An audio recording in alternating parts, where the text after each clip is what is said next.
대림절 네 번째 주일이면서 이제 바로 성탄절을 하루 앞두고 있는 날입니다. 대림절을 보내면서 그리고 성탄절을 맞이하면서 우리가 성탄절 기간에 또 대림절 기간에 많이 사용하고 있는 또 교회적인 상징물들이 있습니다. 여러 상징물들이 있지만 그 중에서 아주 늘 중심이 되는 것 중에 하나가 있다면 그것은 바로 별이라고 할 수 있겠습니다. 동방 박사들을 베들레헴 먼 곳까지 그 먼 동쪽 지역에서 그들을 이끌어 왔던 바로 그 별들을 기억하면서 교회는 성탄절에 별 장식을 하곤 하였습니다. 특별히 이 성탄 트리에서 항상 맨 위에 놓여 있는 것이 바로 그 별이곤 하였고, 또 성탄 트리의 주변에 크고 작은 별들로 장식이 되기도 하였습니다. 여러분은 성탄 장식을 하면서 별을 어떤 모양들을 보셨나요? 아마 여러 가지 모양들을 보셨을 거라고 생각을 하는데요. 대표적으로 많이 사용했던, 그러나 요즘 많이 사용하고 있지 않는 대표적인 별의 모양이 있는데 그것은 바로 마겐 다윗이라고 하는 별입니다. 삼각형과 역삼각형이 어우러지면서 또 육각성을 이루고 있는 그런 모양이겠습니다. 다윗의 가문에 예수가 탄생하였다라는 것을 상징하는 것으로 다윗의 별로 그렇게 알려져 있기도 합니다. 솔로몬의 그 인장 반지 문양에서 나왔다고 알려져 있는 이 육각성은 별 종교적인 의미가 없는 상태로 오랫동안 유지되다가 1345년경부터 프라하 지역의 유대인들을 상징하는 의미로 사용되기 시작하였습니다. 그리고 이후 지금까지 이 별은 유대인 공동체를 상징하는 표시로 사용되고 있습니다. 또 유대의 이스라엘의 국기에도 이 별이 상징으로 들어가 있기도 합니다. 아마 여러분께서 많이 우리 한국에서는 보지 못하시지만 유럽 지역에 가시면 볼 수 있는 또 다른 별의 모양이 있는데요. 그 별은 바로 헤론후트 별이라는 별입니다. 아마 그 별을 크리스마스 장식으로 많이 유럽에서 보신 분들이 있을 것입니다. 모라비안 스타라고 그렇게 알려지기도 한 이 별은 26개의 그 모서리를 가지고 있는 특별한 모양을 가지고 있습니다. 모라비안 교회, 헤른후트 형제교회가 세운 선교사 자녀들의 기숙사에서 처음 시작이 되었고 만들어졌다고 알려져 있는 이 별입니다. 모라비안 교회라고 불리는 헤른후트 형제교회는 체코 모라비아 지방에 살던 얀 후스의 후손들입니다. 그런데 이들이 합스부르크가의 박해를 받기 시작할 때, 그래서 그들이 떠돌고 있을 때 1722년 진젠도르프 백작이 한 땅을 그들에게 나누어 주면서 그곳에서 헤른후트 공동체를 설립하고 지금까지 이르게 되었습니다. 이 모라비안 교회는 선교사들을 200년간 3,000명 정도 파송할 만큼 선교에 열정적인 그런 사람들이었습니다. 복음을 전하다 죽으라, 그리고 잊혀져라 라는 모토를 가지고 살았던 사람이기 때문에 여기저기 세상에 나가서 복음을 전하다가 또 사라지기도 했습니다. 그들이 낳은 아이들이 그 헤르누트 공동체 기숙사에 함께 머물렀는데 부모를 만나지 못한 채로 그렇게 살기도 했던 그런 기숙사이기도 했습니다. 그곳에서 기학을 가르치던 선생님에 의해서 이 헤르누트 별이 만들어지게 되었고요. 그리고 이것을 성탄절 날 장식하면서부터 이 헤르누트 별이 사람들에게 알려졌습니다. 흰색은 순결을 의미하고 또 빨간색은 예수 그리스도의 보혈을 의미합니다. 그리고 이제 이후 이 26개의 꼭지로 되어 있는 이 별은 현재 헤르누트에서 매년 수십만 개씩 생산이 되고 있고 또 이 수익금으로 헤르누트 형제단의 사역을 운영하고 있다라고 알려져 있습니다. 최근에는 이 별을 조금 단순하게 만들어서 보시는 것처럼 이렇게 형식을 좀 달리해서 사용을 하고 있는 그런 경우도 볼 수 있습니다. 또 다른 별이 있다면 아마 여러분이 잘 또 많이 보셨을 별인데 5개의 꼭지를 가지고 있는 별이겠죠. 아마 여러분 잘 알고 계시는 별일 것입니다. 일반적으로 지금도 많이 사용하고 있고 또 대부분 성탄절 그 성탄목의 맨 위에 이 별이 장식되어 있음을 볼 수 있습니다. 제가 어렸을 때에는 저희 집에 큰 별을 만들어서 거의 한 사람만큼, 한 어린아이만큼 한 큰 별을 만들어서 나무로 만들고 그리고 그것을 창호지로 감싸서 그 안에 촛불을 넣거나 또는 전기불을 넣어서 그렇게 오랫동안 밝혀두었던 기억이 있습니다. 이 성탄절 때만 되면 저희 아버님께서 저희 형제들을 부르시고 자녀들을 부르셔서 이 크리스마스 이 별을 만들도록 하셨고요. 그리고 그것을 만들어서 대문 위에 걸어놓고 밤마다 불을 켰던 기억이 있습니다. 전에는 몰랐는데 그 별이 참 한국적이었구나 하는 것을 나중에 알게 되었습니다. 그것을 마감하는 재료가 창호지였는데 이 창호지를 가지고 별 모양을 만들어서 이렇게 달곤 했는데 나중에 보니까 선교사님들이 그것을 보고 이렇게 보고한 내용을 보니까 다분히 한국적인 그런 크리스마스 장식이라는 것을 알게 되었습니다. 알고 보니까 이 부활절 전에 있는 연등 행사 때 우리 한국 사람들이 연등 행사를 많이 하곤 했는데 비슷한 모습으로 크리스마스 별을 만들어서 집집마다 달곤 했다라고 하는 기록이 남아 있기도 합니다. 여기저기에서 지금도 이 별들을 볼 수 있을 것입니다. 성경에 처음 등장하는 별의 이야기 어디에서부터 시작할 수 있을까요? 하나님께서 이 세상을 창조하실 때, 온 세상을 창조하실 때 창조의 넷째 날 하나님께서 별을 만드셨다라고 그렇게 기록하고 있습니다. 하나님의 그 위대하신 창조의 그 위협, 그 모습을 보여주는 그 중간 부분에서 이 별들을 만드시는 하나님의 모습이 나타나고 있습니다. 이 별들은 때로 위대하신 하나님의 창조를 찬양하는 하나의 메타포로 그렇게 등장을 하기도 합니다. 성경을 보면 특별히 시편이나 구약의 성경을 보면 하나님의 영광을 드러내는 우주 만물, 특별히 그 별들이 드러나고 또 나타나는 모습을 종종 보게 됩니다. 성경 속에 별을 보았던 사람들이 꽤 많았을 것입니다. 수천 년을 내려왔으니 그날마다 밤이 있었을 것이고 밤마다 아주 휘황찬란한 별들이 빛나고 있었을 테니까 아마 야곱도 그랬을 것이고 야곱이 길을 가다가 바로 그 베델에 있었을 때도 그 별들을 보았을 것이고 아마 이삭도 보았을 것이고 모든 사람들이 다 보았을 것이죠. 그러나 성경 속에 나오는 인물 중에 이 별들을 바라보면서 동시에 하나님의 음성을 들었던 사람이 있습니다. 바로 그 사람은 아브라함입니다. 창세기 12장에서 아브라함은 하나님의 부르심을 받습니다. 고향과 친척과 그리고 아버지를 떠나서 내가 내게 보여주는 땅으로 가라 라는 명령을 듣습니다. 그리고 그에게 하나님께서는 너로 큰 민족을 이루게 해주겠다라고 하는 약속을 주셨습니다. 이 약속을 붙잡고 아브라함은 떠나가게 되죠. 이렇게 약속을 붙잡고 떠나갔지만 그리고 하나님의 인도하심을 따라 나아갔지만 그러나 오랫동안 그 부부에게는 아브라함과 사라에게는 자식이 없었습니다. 그래서 15장에서 하나님께 아브라함은 묻게 됩니다. 내게 자식이 없으니 이제 나의 상속자는 다메섹 사람 엘리에셀이 되어야 하지 않겠습니까? 라고 하는 말씀을 드리게 됩니다. 이 말씀은 여러 가지 의미가 있다고 생각합니다. 아마 하나님께 따지고 싶은 마음이 내재되어 있지 않았을까 하는 생각이 들기도 합니다. 하나님께서 하나님을 따라가면, 하나님의 말씀을 따라가면 나로 하여금 수많은 민족을, 큰 민족을 이루게 해주시겠다고 했는데 아직까지 아이가 없으니 어떻게 큰 민족을 이루신다는 말씀입니까? 그러니 생리적으로는 우리가 불가능한 것 같으니 이제는 다른 방법으로라도 나의 가문을 번창하게 해 주십시오 라고 하는 그런 요구였을 것입니다. 그럼에도 불구하고 하나님께서는 그에게 이렇게 대답을 하십니다. 여호와의 말씀이 그에게 임하여 이르시되 그 사람이 내 상속자가 아니라 내 몸에서 날 자가 내 상속자가 되리라 하시고 그를 이끌고 밖으로 나가 이르시되 하늘을 우러러 뭇별을 셀 수 있나 보라. 또 그에게 이르시되 내 자손이 이와 같으리라.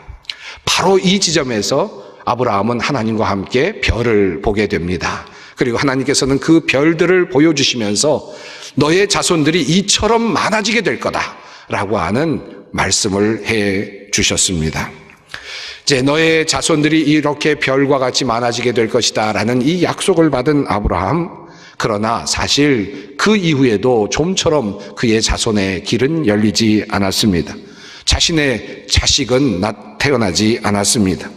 결국은 이런저런 그런 곡절 끝에, 이런저런 이야기 끝에 결국은 하갈을 통해서, 종 하갈을 통해서 이스마엘을 얻게 되죠.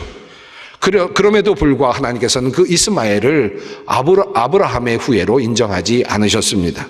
그리고 나서 한참 후에 결국 그가 100세가 되었을 때에야 이삭을 얻게 됩니다. 단 한 사람, 한 아들을 얻게 되는 것입니다. 아브라함은 과연 밤마다 그 별을 보면서 무슨 생각을 했을까? 하나님의 약속이 이루어진다고 했는데 하나님께서 나에게 이 하늘의 별과 같이 나의 자손을 많게 해주시겠다고 했는데 하나님은 도대체 나에게 무엇을 해주고 계시는가? 아마 그런 생각을 하지 않았을까 생각합니다. 너무나도 더딘 것이 아닌가, 이런 생각을 하였을 것입니다. 이렇게 해서 어느 날 그럼에도 불구하고 하나님께서 100세에 주신 아들 이삭이 점점 자라나게 되었을 때입니다. 그런데 어느 날 믿기지 않는 하나님의 명령이 그에게 주어집니다. 여호와께서 이르시되 내 아들 내 사랑하는 독자 이삭을 데리고 모리아 땅으로 가서 내가 내게 일러준 한 산 거기서 그를 번제로 드리라. 하나님의 놀라운 명령이 주어졌습니다. 정말로 믿기지 않는 명령이었습니다. 그러나 아브라함은 그 말씀에 순종합니다. 두 종과 아들 이삭을 데리고 다음 날 길을 떠나게 됩니다. 아브라함이 아침에 일찍이 일어나 나귀의 한 장을 지우고 두 종과 그의 아들 이삭을 데리고 번제했을 나무를 쪼개어 가지고 떠나 하나님이 자기에게 일러주신 곳으로 가더니 제3일에 아브라함이 눈을 들어 그곳을 멀리 바라본지라. 길을 떠난 아브라함 그리고 이삭, 그 이삭이 걸었던 길은 3일 동안의 길이었습니다. 모리아산을 향해 걸어가던 그 3일간 그가 맞이했던 그 밤은 어떠했을까요? 자신의 아들과 함께 누워있는 그 자리에서 바라보이는 그 하늘의 별, 가득한 그 별들을 바라보면서 아브라함은 어떤 생각을 했겠습니까? 하나님께서 나의 자손을 저렇게 하늘의 별과 같이 만든다고 하셨는데 이제는 단 하나밖에 없는 내 아들을 이제 바치라고 하시니 하나님께서는 도대체 어떻게 하실 것인가? 어떻게 이 약속을 이루려고 하시는 것인가? 아마 이런 생각을 밤마다 했을 것입니다. 저는 이 아브라함이 이삭을 데리고 떠났던 그 사흘길의 그 밤이 정말 처절하게 느껴지곤 합니다. 밤마다 그 별들을 바라보면서 그 약속을 생각하면서 그 약속마저 지우라고 하시는, 그 약속의 한 줄기밖에 안 되는 바로 그 이삭을 지우라고 하시는 그 하나님의 명령 앞에서 그의 마음이 얼마나 무너져 내렸을까 생각하게 됩니다. 나에게 주신 그 약속은 어디에 있는가? 나의 자손을 하늘의 별과 같이 만들어 주시겠다고 했는데 이 하나뿐인 나의 아들을 이제 바치라고 하시니 하나님은 도대체 어떻게 하시자는 것인가? 하나님의 방법은 참으로 야속하기도 했습니다. 왜냐하면 이미 이스마엘조차도 내쫓은 상태였기 때문입니다. 이스마엘을 내쫓은 후에 이제 단 하나밖에 없는 아들 이삭을 남겨둔 후에 하나님께서는 아주 참혹한, 그러나 야속한 그런 명령을 내리신 것입니다. 하나님은 야속하다. 별들을 보면서 그는 아마도 많은 생각을 했을 것입니다. 하지만 그는 그럼에도 하나님께 순종하기로 합니다. 이것이 바로 위대한 아브라함의 믿음입니다. 그는 모리아산에서 이삭을 번제로 드리려고 하였고 하나님은 이것을 말리시면서 다급하게 아브라함아 아브라함아라고 부르십니다. 그리고 하나님께서 대신 준비하신 숫양을 바치도록 하십니다.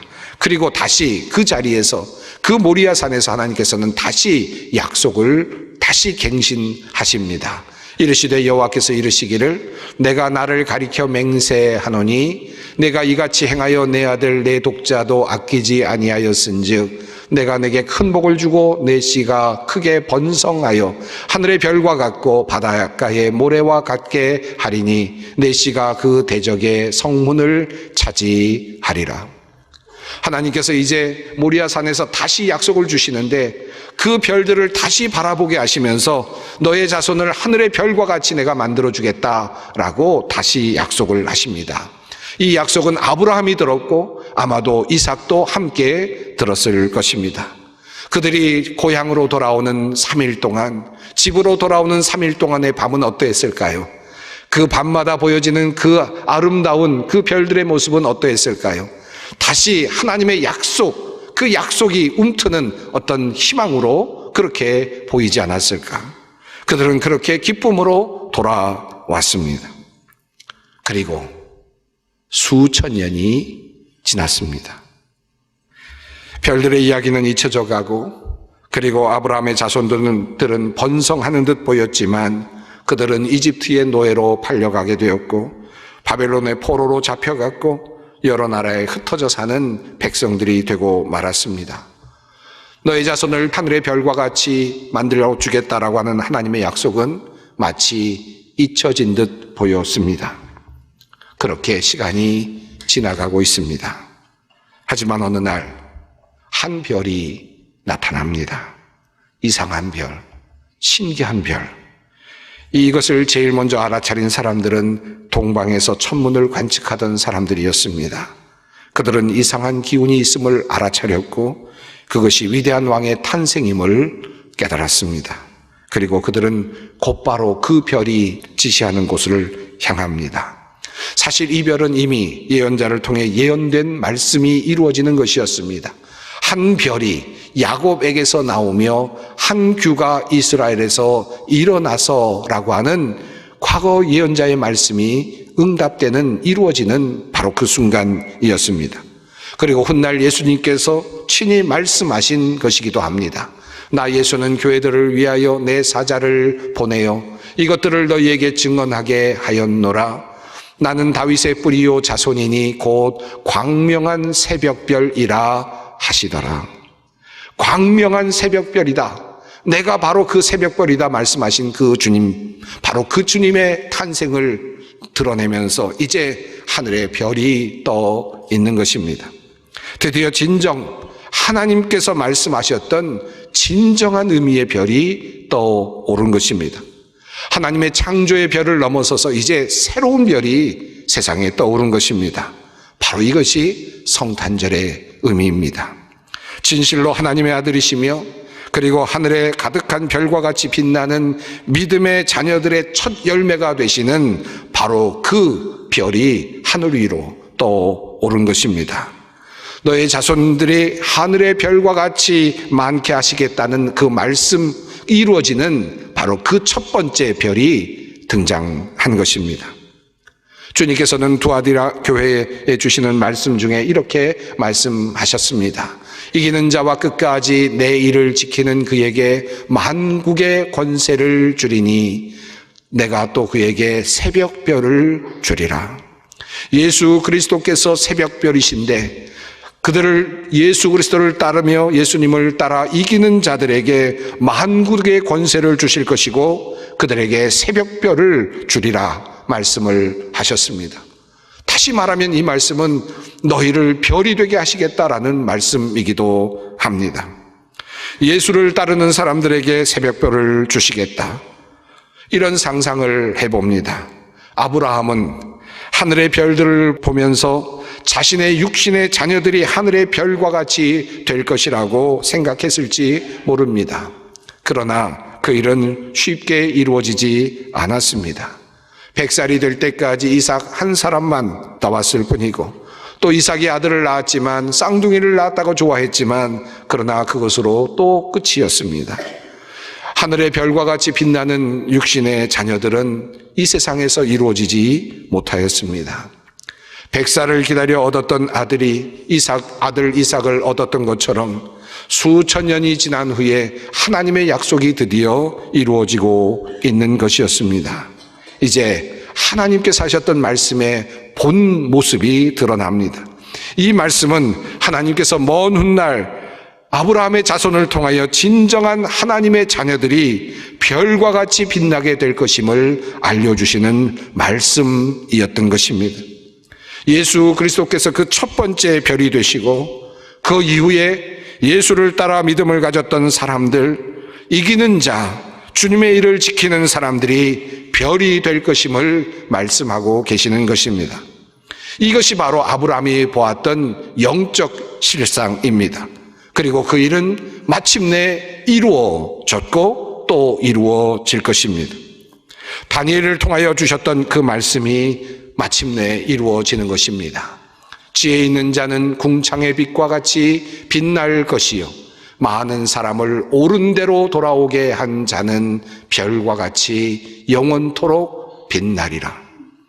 예수 그리스도께서 이 땅이 갖지 못한 빛을 가지고 오셔서 새로운 빛으로 새벽별로 이 땅을 비추어 주시고, 그리고 그 빛을 받아서 새로운 별들이 하나씩 떠올라가기 시작합니다.